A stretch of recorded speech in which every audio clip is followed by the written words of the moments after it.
แท้เลยตะกี้ตามแท้เลย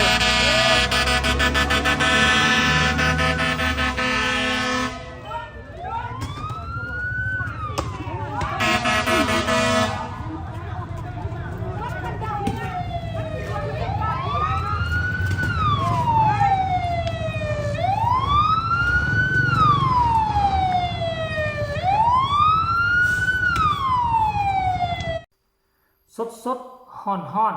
เกิดขึ้นตอน 11:10 นาทีนี้ตอนนี้ไฟกำลังลุกท่วมไหม้อยู่ที่บ้านธงสางนางนครหลวงเวียงจันทน์กราบทักทายสบายดี FC ทุกท่าน FC ทุกคนมาพบมาพอกับค่อยเจบ่าวลาวอีกแล้ว1 วันพันเหตุการณ์ตกมาในช่วงปีนี้ท่านผู้ชมต้นปีกายหามาปีนี้มันเกิดอีหยังขึ้นกับประเทศชาติบ้านเมืองของบ่เฮาบ่ว่าจะเขตชายแดนก็เกิดการก่อการร้ายบ่ว่าจะอยู่ในตัวเมืองกับคนร้ายปลอมเป็นตำรวจไปปล้นเฮือนผู้นั้นปล้นเฮือนผู้นี้บ่ว่าจะเป็นคนร้าย3คนของคนอยู่ฝั่งจีนมาเขาเอิ้นว่าหยังมาปล้นชิงทรัพย์แล้วก็ดับสูญเจ้าของเฮือนไปใหม่ๆล่าสุด5คนปล้นสะดมเฮือนประชาชนอยู่ทางแขวงบ่อแก้วหนีอีกทึกคือโคมเข้ามาเขตทางด่วนใหม่ๆสดๆและค่ำคืนที่ผ่านมานี่ก็มาเกิดเหตุคนร้ายยิงเจ้าหน้าที่ตำรวจเสียชีวิตไปแล้วอย่างน้อย1รายท่านผู้ชมมันเกิดอีหยังขึ้นตอนคืนเจ้าหน้าที่ถือคนร้ายยิงสวนใส่กันคือโคมมาเสียชีวิตตื่นเช้ามาคิดว่ามันจะบ่มีเหตุการณ์อีหยังสัมผัสว่ามาเกิดเหตุการณ์ไฟไหม้เรื่องน้ำท่วมมื้อวานนี้ก็ยังบ่ทันจบมามื้อนี้เหตุไฟไหม้เบิ่งจะเอาให้พวกเจ้าเบิ่งบ่ธรรมดากำลังไหม้หุงขึ้นตวดอยู่ที่ม่องใดวะติเหตุไฟไหม้เขตบ้านธงสังนางนครหลวงเวียงจันทน์ตอนนี้กำลังดับไฟปัจจุบันกระแสไฟฟ้ายังบ่ทันตัดวันที่5เดือน6 2025ในเวลา 11:10 นาทีท่านผู้ชมมันเกิดอีหยังขึ้นกับบ้านกับเมืองของเฮาอีหลีหรอ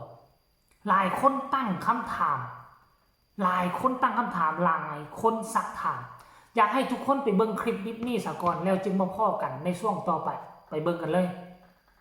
ยังอยู่ใน2-3 ห้องกันบ้านว่าหั่นบ่เป็นห้องกันบ้านท่านอะไรท่านเสื้อผ้าน่ะ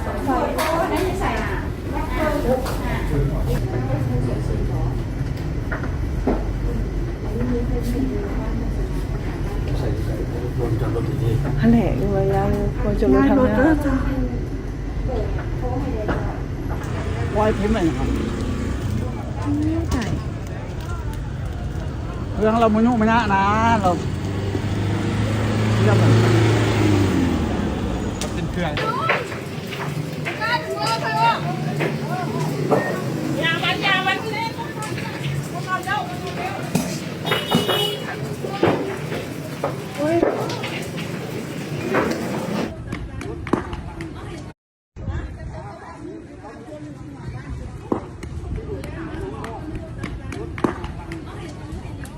โทรมาว่ากันหลายรอบ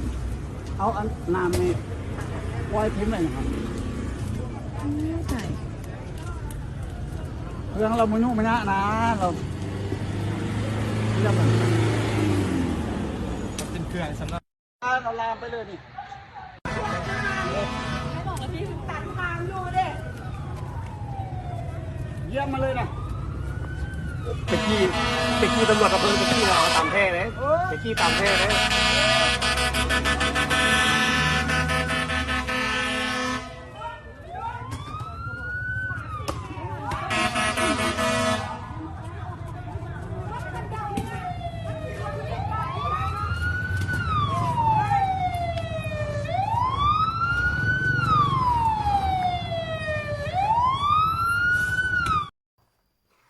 เป็นจังไดทุกคนเห็นกันแล้วหรือยังปัจจุบันในไฟกำลังไหม้อึกกระทึกคึกโคมว่าจะดับได้หรือยังแต่ว่าโชคดีคือรถดับเพลิงมาแล้วตอนรถดับเพลิงมามันกำลังลุกไหม้แต่ว่ามันก็บ่ให้แห้งพอปานใดเนาะแต่ก็หวังว่าตามที่เบิ่งรูปตามที่เบิ่งคลิปแล้วคือดับบ่ไหวดับบ่ทันทั้งหน้าน่าจะเป็นห้านขายเครื่องบ่ทันผู้ชมเบิ่งทั้งหน้าหันเห็นคันห่มใหญ่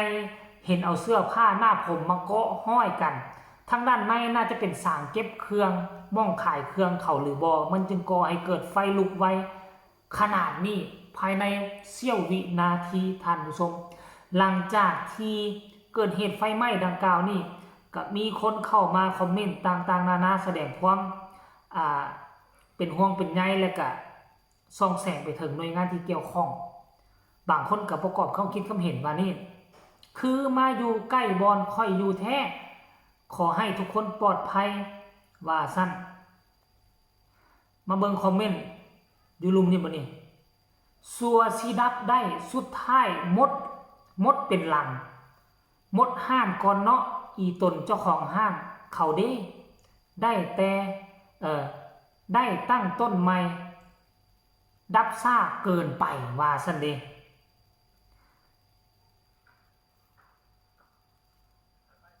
มาบ่นี่อยู่โรงเรียนเหลียวโต